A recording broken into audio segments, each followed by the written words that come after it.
Audio lecture of chapter 14 पारिस्थितिकीय उपागम ecological approach. वैश्वीकरण मानव समाज को जातीय संहार की ओर ले जा रहा है। एफ.डब्ल्यू. रिक्स का काल 1917 से 2008। एक श्रमिक, पुस्तकालय सहायक, शोधकर्ता, शिक्षक, स्वतंत्र लेखक तथा दार्शनिक के रूप में रिक्स का जीवन उनके प्रिज्मेटिक मॉडल की भांति इंद्रधनुषी रंगों से भरपूर रहा। लोक प्रशासन को विज्ञान बनाने तथा विकासशील देशों की प्रशासनिक पारिस्थितिकी को समझने एवं विश्लेषित करने में रिक्स का योगदान अद्भुत है। रिक्स का जन्म चीन में हुआ, लेकिन उसका परिवार अमेरिका का मूल निवासी था। नौकरशाही राजसत्ता, ब्यूरोक्रेटिक पॉलिटी शब्द रिक्स द्वारा गढ़ा गया, जिसका भावार्थ प्रभावशाली नौकरशाही पर टिकी राजसत्ता से है। सन 1959 में रिक्स को भारतीय लोक प्रशासन संस्थान में व्याख्यान देने हेतु आमंत्रित किया गया। इस व्याख्यान को 1961 में the ecology of public administration नामक पुस्तक के रूप में प्रकाशित कराया गया। रिक्स जियोवानी सार्टोरी के साथ मिलकर committee for conceptual and terminological analysis COCTA का गठन किया, जो विकास, वैश्वीकरण, संस्कृति तथा शोध में प्रयुक्त होने वाले शब्दों की अवधारणात्मक एवं विश्लेषणात्मक व्याख्या का कार्य करती रही। तुलनात्मक लोक प्रशासन के विकास में कतिपय समकालीन विचारकों में फ्रेड रिक्स है, जिनका योगदान उल्लेखनीय माना जाता है। उन्होंने लोक प्रशासन के अध्ययन के प्रचलित मॉडलों, विशेषकर मैक्स वेबर के आदर्श मॉडल की आलोचना करते हुए उन्हें अपर्याप्त बताया है। रिक्स का मानना था कि विकासशील देशों के लिए मैक्स वेबर मॉडल तर्कसंगत नहीं है। फ्रेडरिक्स ने मुख्य रूप से प्रशासनिक प्रणालियों एवं वातावरण के बीच होने वाली अंतरक्रियाओं पर संकल्पना बनाने में रुचि ली तथा अवधारणाओं एवं सिद्धांतों की खोज की।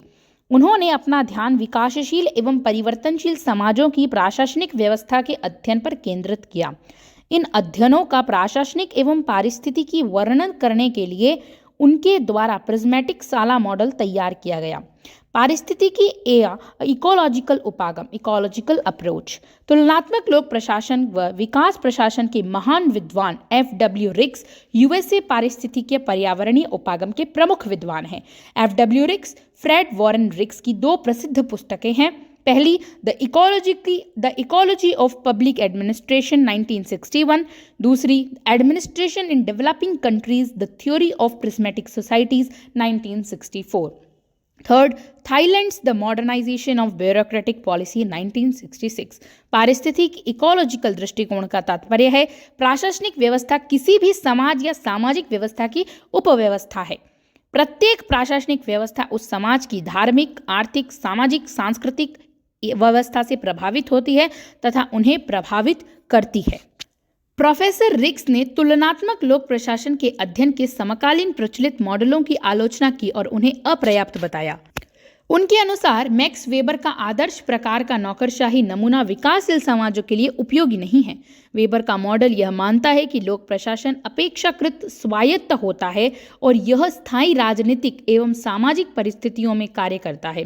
रिक्स के अनुसार प्रशासनिक प्रणाली स्वायत्त नहीं होती, बल्कि सामाजिक, सांस्कृतिक, राजनीतिक एवं आर्थिक वातावरण के संदर्भ में ही संचालित होती है तथा वातावरण और प्रशासनिक प्रणाली के बीच लगातार अंतःक्रिया होती है एवं दोनों ही एक दूसरे के समान रूप से प्रभावित करती है।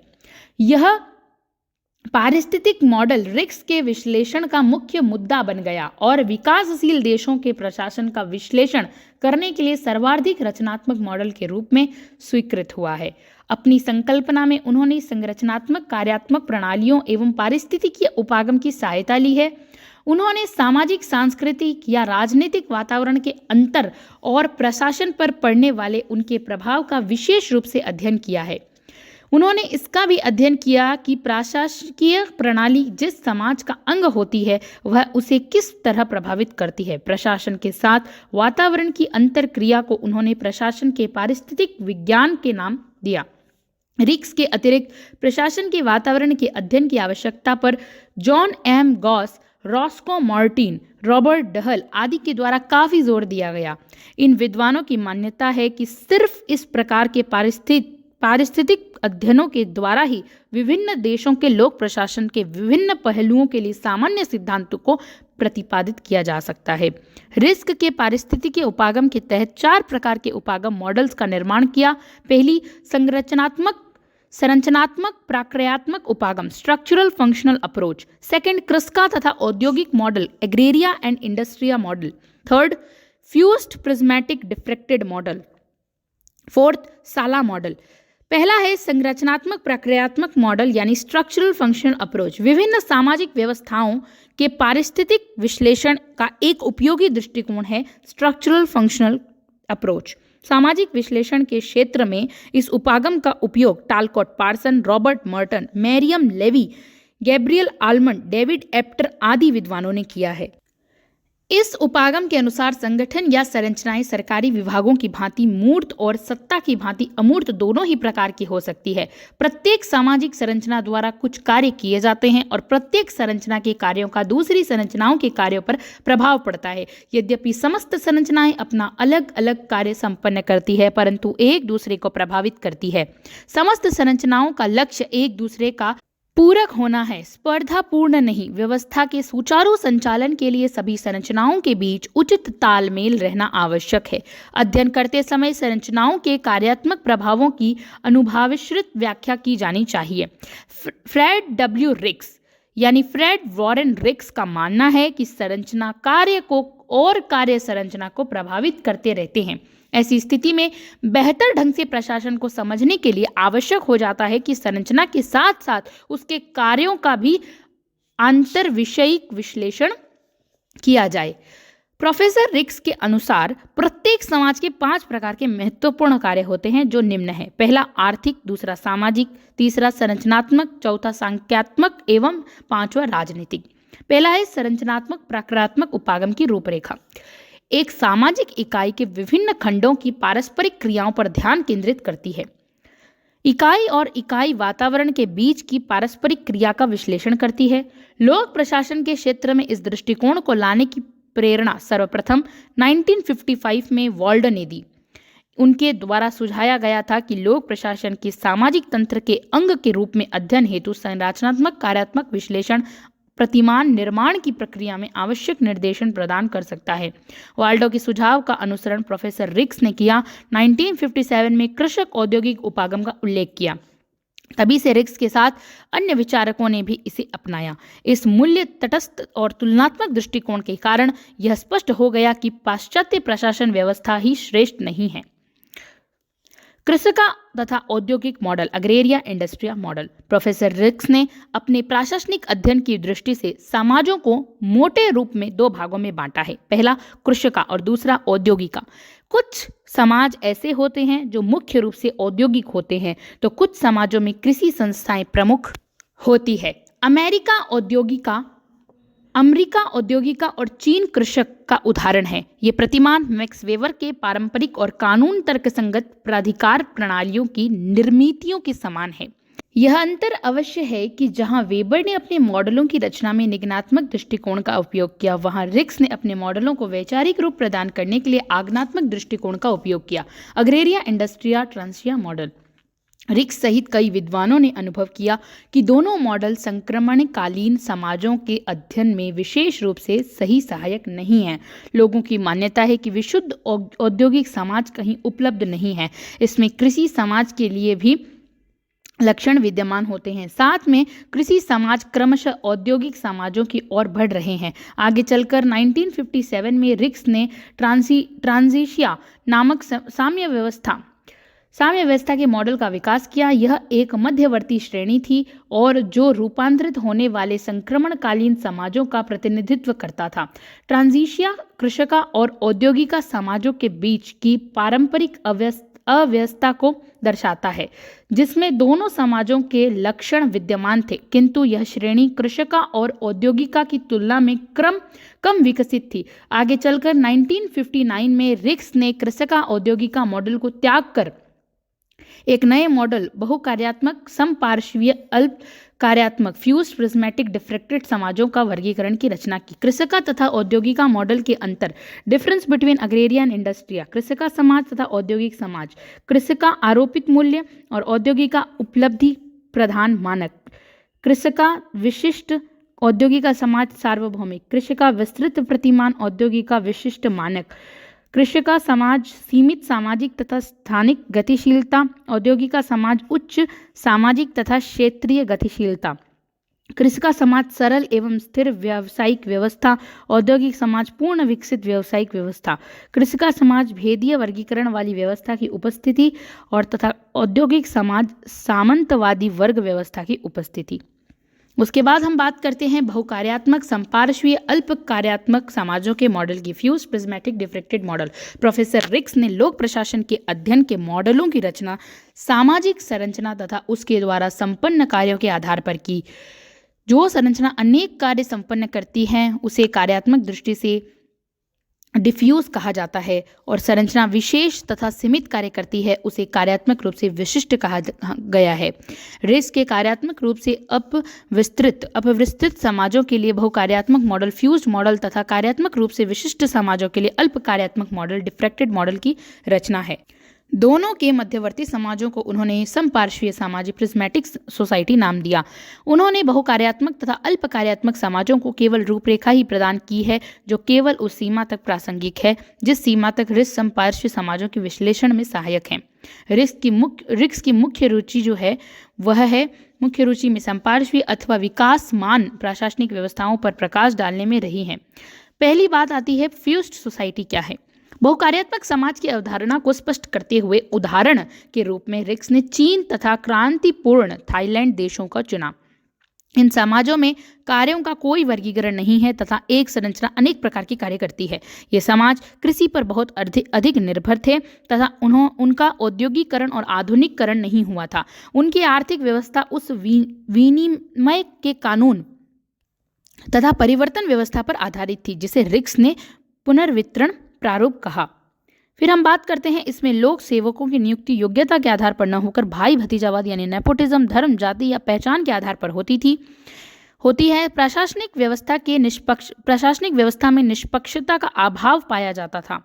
देश के प्रशासन में शाही परिवार बहुत महत्वपूर्ण भूमिका निभाई थी। राजा तथा उसके द्वारा निमित्त अधिकारी सभी प्रकार के प्रशासनिक, आर्थिक और अल्प कार्य स्वयं ही करते थे। आर्थिक और प्रशासनिक कार्य करने की कोई अलग व्यवस्था नहीं थी। जनता किसी भी चीज की आशा किए बिना राजा को अपनी सेवाएं तथा भौतिक वस्तुएं देकर उनके प्रति सम्मान प्रदर्शित करती थी। सरकार जनता के प्रति उत्तरदायी नहीं थी, यद्यपि जनता सरकार के आदेशों को मानने के लिए बाध्य थी।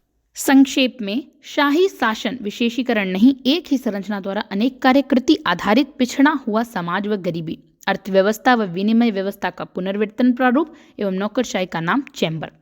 नेक्स्ट पॉइंट, अल्प कार्यात्मक समाज यानी डिफ्रेक्टेड सोसाइटी क्या है। ये समाज सार्वभौमिक सिद्धांतों पर आधारित हैं तथा इनके व्यवहार में भेद नहीं होता है। बहुत अधिक विशेषीकरण होता है तथा प्रत्येक संरचना एक विशेष कार्य करती है। आरोपित मान्यताएं समाप्त हो जाती है तथा उपलब्धि मान्यताओं का आगमन होता है। समाज अत्यधिक रूप से गतिशील तथा अल्प कार्यात्मक होता है। इन समाजों में खुली वर्ग संरचनाएं होती है जिनका प्रतिनिधित्व संघ करते हैं। आर्थिक व्यवस्था बाजार पर आधारित होती है। बाजार का प्रभाव समाज के अन्य पहलुओं को प्रत्यक्ष तथा अप्रत्यक्ष दोनों रूप से प्रभावित करता है। रिक्स ने इसे बाजारीकृत मार्केटाइज्ड समाज कहा है। विभिन्न संघ अलग अलग कार्य करते हैं जहां राजनीतिक निर्णय करना राजनीतिज्ञों का कार्य होता है तथा प्रशासनिक निर्णय करना प्रशासन का। इस समाज में लिखित अथवा निश्चित नियमों का समावेश होता है। संचार व्यवस्था तथा प्रौद्योगिकी अधिक विकसित होती हैं तथा सरकार सौहार्दपूर्ण जनसंपर्क व्यवस्था को उच्च प्राथमिकता देती है। सरकार लोगों की आवश्यकताओं के प्रति सजग होती है तथा मानव अधिकारों की रक्षा करती है। संक्षेप में, यूएसए व यूके जैसे विकसित देश इसका प्रतिनिधित्व करते हैं। औद्योगिकीकरण, कार्य विशिष्टीकरण, खुली वर्ग संरचनाएं, अच्छी संचार व प्रौद्योगिक व्यवस्था, संवेदनशील सरकार व अल्प कार्यात्मक की विशेषताएं हैं। आर्थिक व्यवस्था बाजार व्यवस्था पर आधारित, इसीलिए रिक्स ने इसे बाजारीकृत समाज मार्केटाइज्ड सोसाइटी कहा है। अल्प कार्यात्मक इसीलिए है क्योंकि सरकार द्वारा कम से कम कार्य करती है। निजीकरण हावी रहता है। नौकरशाही का नाम ब्यूरो फिर हम बात करते हैं समपार्श्वीय प्रिज्मेटिक सोसाइटी। रिक्स ने समपार्श्वीय समाजों के अध्ययन पर अपना ध्यान केंद्रित किया। रिक्स के अनुसार समपार्श्वीय समाज वह है जिसने विशिष्टीकरण का स्तर, आधुनिक प्रौद्योगिकी के लेन देन में आवश्यक भूमिकाओं का विशेषीकरण प्राप्त कर लिया और परंतु इसे भूमिकाओं को जोड़ने में असफल रहा हो। बहुकार्यात्मक एवं अल्प कार्यात्मक के बीच समाज समपार्श्वीय समाज है। रिक्स ने समपार्श्वीय समाज को दोनों मॉडल प्रकारों के बीच स्थित केंद्र बिंदु माना है, जिसमें दोनों के स्वीकृत और वियोजित लक्षण शामिल होते हैं। उनकी विशिष्ट बहुरूपता होती है, अर्थात विभिन्न प्रकार की प्रणालियां तथा दृष्टिकोण उपस्थित रहते हैं।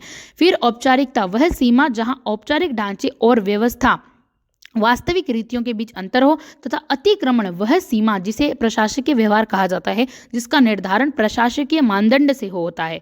रिक्स मानते हैं कि जहां तक प्रशासकीय प्रणाली अपने सामाजिक, सांस्कृतिक, राजनीतिक और आर्थिक वातावरण के संदर्भ में परिचालित होती है तथा प्रशासकीय प्रणाली अनवरत है, वहां तक इनका दृष्टिकोण लोक प्रशासन पर एक समेकित परिप्रेक्ष्य प्रस्तुत करता है। दोनों एक दूसरे के अंतःक्रिया करते हैं, दोनों एक दूसरे से अंतःक्रिया करते हैं तथा एक दूसरे को प्रभावित करते हैं। रिक्स यह बात स्पष्ट शब्दों में कहते हैं कि अलग अलग सामाजिक परिवेश में अलग अलग प्रशासन अलग अलग होता है। प्रशासकीय प्रणाली तथा उस समाज के वातावरण के बीच स्पष्ट अंतर संबंध होता है। रिक्स का मुख्य ध्यान विकासशील देशों की इसी सोसाइटी पर था। उपयुक्त दोनों सोसाइटीज का वर्णन तो उसने इसके स्पष्टीकरण के लिए किया था। प्रिज्मीय समाज सिद्धांत विकासशील देशों के लिए प्रशासन संरचनात्मक प्रक्रियात्मक विश्लेषण है। रिक्स ने प्रिज्मीय समाज की अर्थव्यवस्था को बाजार, कैंटीन, सामाजिक व्यवस्था को कलेक्टिक्स तथा प्रशासनिक व्यवस्था यानी नौकरशाही को साला कहा है। प्रिज्मेटिक सोसाइटी की 3 चारित्रिक विशेषताएं, पहला हेट्रोजेनिटी, दूसरा फॉर्मेलिज्म और तीसरा ओवरलैपिंग यानी अति आच्छादन। रिक्स के अनुसार समपार्श्वीय समाज की 3 चारित्रिक विशेषताएं होती है। हेट्रोजेनिटी यानी विजातीयता। समपार्श्वीय समाज में अत्यधिक विषमता या विजातीयता पाई जाती है। इसका अर्थ है विभिन्न प्रकार की व्यवस्थाओं, व्यवहारों, दृष्टिकोणों, परंपराओं आदि की उपस्थिति। पूर्णतया विरोधी दृष्टिकोणों के सह अस्तित्व के कारण एक समपार्श्वीय समाज में नया पुराना, पूर्व पश्चिम, गांव शहर, पूंजीवाद, समाजवाद आदि परस्पर विरोधी प्रवृत्तियां साथ साथ चलती रहती है। इस हेट्रोजेनिटी अर्थात पूर्णतया विरोधी समानांतर सह अस्तित्व के कारण एक समपार्श्वीय समाज के होने वाले परिवर्तन असंगत, अपूर्ण तथा गैर अनुक्रिया होते हैं। यह विजातीयता प्रशासनिक व्यवस्था को भी प्रभावित करती है। प्रशासन सिद्धांततः गरीबों के लिए होता है, किंतु व्यवहार में अमीरों के लिए कार्य करता है। अतः विजातीयता जीवन के प्रत्येक क्षेत्र में विरोधी तस्वीर प्रस्तुत करती परिलक्षित होती है। दूसरा है अनौपचारिकता, फॉर्मलिज्म। औपचारिकता, फॉर्मलिज्म। ऐसे समाजों में संविधान, कानून, नियम, सरकार आदि औपचारिक रूप से विद्यमान रहते हैं, तथापि प्रभावी रूप से व्यवहारिक मानदंडों तथा वास्तविकताओं में अंतर पाया जाता है। इसके द्वारा औपचारिक रूप से कही गई और वास्तविक रूप से की गई के बीच अंतर देखने को मिलता है। यदि औपचारिक रूप से स्थापित और प्रभावशील रूप से व्यवहार के बीच एक रूपता रहती है तो यथार्थता, और यदि दोनों के बीच दूरी है तो औपचारिकता है। अब हम पढ़ेंगे बहुकार्यात्मक और अल्प कार्यात्मक समाजों में यथार्थता रहती है, जबकि समपार्श्विक समाजों में औपचारिकता अधिक रहती है। वास्तव में प्रिज्मेटिक समाजों में औपचारिकतावाद का स्तर अधिक ऊंचा होता है। अधिकारियों का वास्तविक व्यवहार कानून, अध्यादेशों, नियमों, नियंत्रणों एवं निर्धारित मानदंडों से मेल नहीं खाता। फिर भी कुछ सार्वजनिक अधिकारियों को नियमों, कानूनों एवं प्रक्रियाओं के कार्यान्वयन में अपनी इच्छा अनुसार कार्य करने काफ़ी हद तक स्वतंत्रता मिल गई है।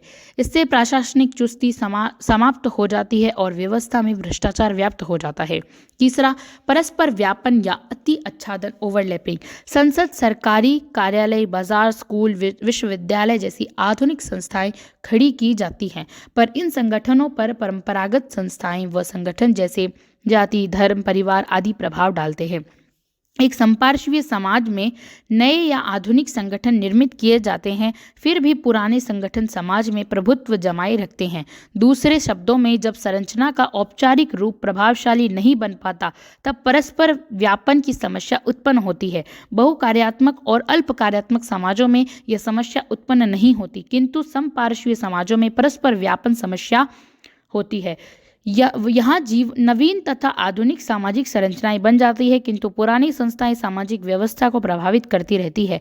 इनके अनेक पहलू होते हैं, जैसे भाई भतीजावाद, संप्रदायवाद, बाजार कैंटीन एवं की अर्थव्यवस्था, बहुमूल्यता एवं सत्ता और शक्ति का पृथक्करण। साला मॉडल क्या है? रिक्स ने जब संपार्श्वीय समाज के लिए लोक प्रशासन का अध्ययन किया तो साला मॉडल की रचना की।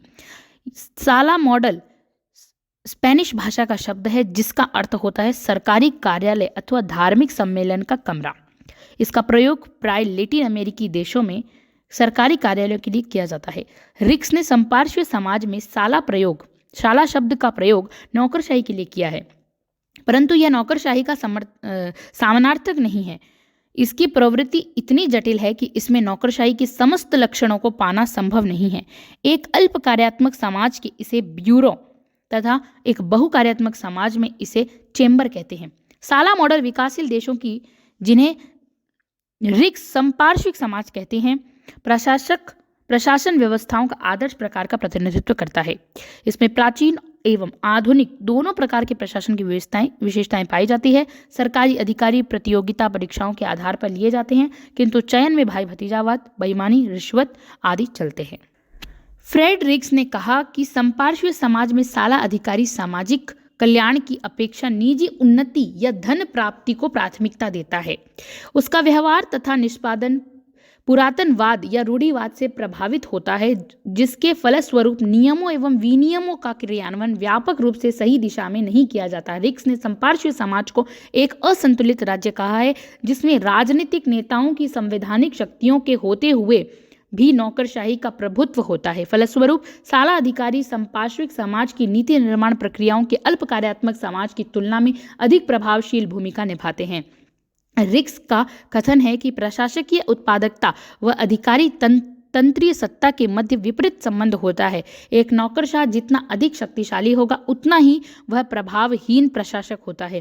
एक संपार्श्वीय समाज के साला प्रतिमान में सभी समुदाय के लोगों को प्रतिनिधित्व देने के लिए आरक्षण का प्रावधान भी किया जाता है, किंतु आरक्षण का प्रतिफल सकारात्मक कम नकारात्मक अधिक होता है। फ्रेड डब्ल्यू रिक्स ने साला प्रतिमान का विकास समाज के साथ होता है। साला प्रतिमान में क्लेक्ट्स का विकास होता है। क्लेक्ट साला मॉडल के अंतर्गत अधिकारियों के बीच का एक विशेष वर्ग अथवा समुदाय होता है। क्लेक्ट के द्वारा अपने वर्ग या समुदाय के लोगों से काम लिया जाता है। प्राय एक क्लेक्ट में एक ही समुदाय के लोग शामिल होते हैं। संपार्श्वीय समाज में साला प्रशासन में पहले से ही बहुत विषमताएं होती है, किंतु जब क्लेक्ट्स का निर्माण हो जाता है तो विषमताएं और बढ़ जाती है। परिणामतः साला मॉडल प्रशासन के लक्ष्यों से दूर चला जाता है। इस प्रकार अपने हितों की रक्षा इनका मुख्य ध्येय होता है। कानूनों के संचालन में अकुशलता, भ्रष्टाचार तथा भर्ती में पक्षपात साला की विशेषताएं हैं। साला की कुछ विशेषताएं जैसे नेपोटिज्म, स्व कल्याण, अत्यंत शक्तिशाली, भ्रष्टाचार, बहुसांप्रदायिकता, लौह आवरण, iron cage. Professor Ferrel Heady ने साला मॉडल की निम्नलिखित विशेषताएं बताई है। पहली, भर्ती की प्रक्रिया में भाई भतीजावाद। दूसरा, संस्थागत भ्रष्टाचार। तीसरा, सेवाओं का असमान वितरण। चौथा, नियमों में क्रियान्वयन में अकुशलता। पांचवा, आत्मरक्षात्मक प्रवृत्तियां। और छठा है औपचारिक लक्ष्य एवं कार्यों के संपादन में अंतर। एफडब्ल्यू रिक्स ने साला मॉडल की विशेषताओं का उल्लेख किया है जो निम्नलिखित है। पहला है नेपोटिज्म। अल्प कार्यात्मक समाज में प्रशासनिक व्यवहार सर्वसम्मत मानकों में शासित होते हैं। बहुकार्यात्मक समाज में विशिष्टतावादी मानकों जैसे परिवार, वंश आदि का अस्तित्व होता है। प्रिज्मेटिक समाज में आदर्श तथा व्यवहार या कथनी और करनी के बीच भारी अंतर पाया जाता है। प्रिज्मेटिक समाज में परिवार एवं वंश पर आधारित सामाजिक व्यवस्था के ऊपर प्रशासन की औपचारिक संरचना को लाद दिया जाता है। सरकारी अधिकारियों की नियुक्ति में भाई भतीजावाद का पूरा बोलबाला रहता है। दूसरा, बहुसंप्रदायवाद, पॉलीकम्युनलिज्म। समपार्श्वीय प्रिज्मेटिक समाज में एक ही साथ विभिन्न वर्ग, धर्म और जाति समूह निवास करते हैं जो परस्पर विरोधी संबंधों में उलझे रहते हैं। ऐसे समाज में पाए जाने वाले हित समूहों का गठन सांप्रदायिक आधार पर होता है। इसमें बहुसांप्रदायिकता का विकास होता है। बहुसांप्रदायवाद साला की प्रवृत्ति को भी प्रभावित करता है। इसमें सरकारी अधिकारी सरकार की तुलना में अपने संप्रदाय के प्रति अधिक निष्ठावान होता है। कभी कभी साला अथवा इसका कोई भी उपतंत्र किन्हीं क्लेक्ट्स के साथ घनिष्ठ संबंध स्थापित कर लेता है अथवा स्वयं का एक क्लेक्ट्स की भांति कार्य करने लगता है। इस प्रकार की प्रशासनिक उपव्यवस्था का चयन के गठजोड़ की स्थिति में भ्रष्टाचार की संभावनाएं काफी अधिक हो जाती हैं। फिर हम बात करते हैं बाजार कैंटीन अर्थव्यवस्था की। बाजार कैंटीन इकोनॉमी एक अल्प कार्यात्मक डिफ्रेक्टेड समाज में आर्थिक व्यवस्था के क्षेत्र में मूल्य निर्धारण बाजार की मांग और पूर्ति तत्वों द्वारा किया जाता है। इसके विपरीत बहुकार्यात्मक फ्यूड समाज में इन कार्यों का निष्पादन कार्य क्षेत्रीय कारकों, शक्ति संतुलन, प्रतिष्ठा, भाईचारा आदि के द्वारा संपन्न होता है। संपार्श्विक समाज में मूल्य निर्धारण बाजारीय एवं कार्य क्षेत्रीय कारकों के संयोजन का परिणाम होता है। दूसरा, रिक्स द्वारा प्रिज्मेटिक समाज में विनिमय संबंधों का अध्ययन किया गया है। अधिकारी स्वयं के समुदाय को कम कीमत पर सेवाएं प्रदान करता है और समुदाय के बाहर के लोगों से अधिक कीमत वसूल करता है। इस व्यवस्था को रिक्स ने बाजार कैंटीन मॉडल नाम दिया है। काफी अधिक मोल भाव इसकी विशेषता है। यहाँ तक कि आर्थिक प्रशासन जैसे बजट बनाना, लेखा तैयार करना, कर जमा करना आदि भी इसी मोल भाव से प्रभावित होते हैं। यह कर, छूट, फीस आदि की दर को प्रभावित करता है। कीमतों में अनिश्चितता के कारण सरकारी अधिकारियों का वेतन कम दिया जाता है और वेतन की कमी के कारण कर्मचारी अवैध तरीकों से अपनी आमदनी बढ़ाने का प्रयास करते हैं। इस प्रकार शासकीय व्यवहार के मानकों पर आधारित उपतंत्र का प्रभाव पड़ता है। फिर आता है पॉलीनॉर्मेटिविज्म यानी बहुमूल्यता।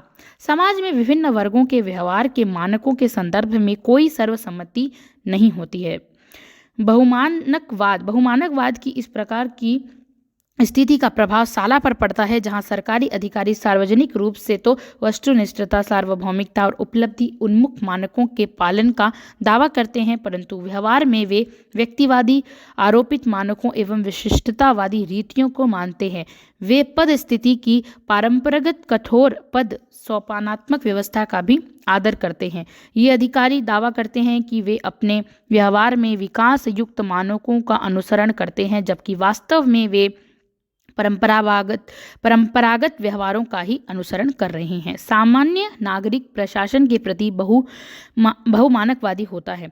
ये अपने लाभ के लिए नियमों का उल्लंघन करने को तैयार होते हैं, परंतु आशा करते हैं कि सार्वजनिक अधिकारी ईमानदार बने रहेंगे और कानून के अनुसार प्रशासन करेंगे। पांचों आता है शक्ति का बंटवारा यानी अधिकार एवं शक्ति के बीच द्वंद्व, separation of authority and control. संपार्श्विक समाज में सत्ता एवं नियंत्रण का पृथक्करण होता है। प्रशासनिक कार्य प्रशासनिक संरचनाओं की अतिरिक्त गैर प्रशासनिक संरचनाओं द्वारा भी संपादित किए जाते हैं। इस प्रकार का परस्पर व्यापान राजनीतिज्ञों एवं प्रशासकों के संबंधों को प्रभावित करता है। इससे प्रशासनिक क्षेत्रों में राजनीतिक हस्तक्षेप की घटना का विकास होता है। सामान्यतया प्रिज्मेटिक समाज में रिक्स के अनुसार एक असंतुलित राजतंत्र पाया जाता है, जिसके अंतर्गत राजनीतिक प्रशासनिक तंत्र पर प्रशासकों का प्रभुत्व होता है। इसके बावजूद राजनीतिज्ञों के पास औपचारिक रूप से नीति निर्माण का अधिकार विद्यमान होता है। प्रिज्मेटिक समाज में एक प्रशासनिक अधिकारी साला की उत्पादकता के स्तर को पर्याप्त रूप से प्रभावित करता है। रिक्स ने सुझाव दिया है कि प्रशासनिक उत्पादकता और अधिकारी तंत्रीय सत्ता के बीच एक विपरीत अनुपात होता है। अधिकारी जितने अधिक शक्तिशाली होते हैं, प्रशासक के रूप में वे उतने ही कम प्रभावशाली होते हैं। साला के विभिन्न लक्षणों में कुछ हैं लोगों के प्रति उदासीनता, प्रशासनिक बढ़ती व्यवस्था में स्वजन पक्षपात, भ्रष्टाचार, प्रभावी प्रशासन और अपव्यय आदि। रिक्स की आलोचना माइकल मुनरो ने अपने लेख prismatic behaviour in the United states में लिखा कि रिक्स के सिद्धांत ने अमेरिका राज्य जैसे विकसित राज्यों को संपार्श्विक समाज के कार्यों का मूल्यांकन करने के लिए मानदंड माना है। साइमन, जो रिक्स का कटु आलोचक है, ने ठीक कहा है कि रिक्स के दृष्टिकोण को सही ढंग से समझने के लिए उसे 3 बार अध्ययन करना होगा। प्रथम अध्ययन भाषा की जानकारी हेतु, द्वितीय अध्ययन अवधारणा की जानकारी हेतु और तृतीय अध्ययन इसलिए कि क्या वास्तव में वहाँ कोई सीखी जाने वाली वस्तु है।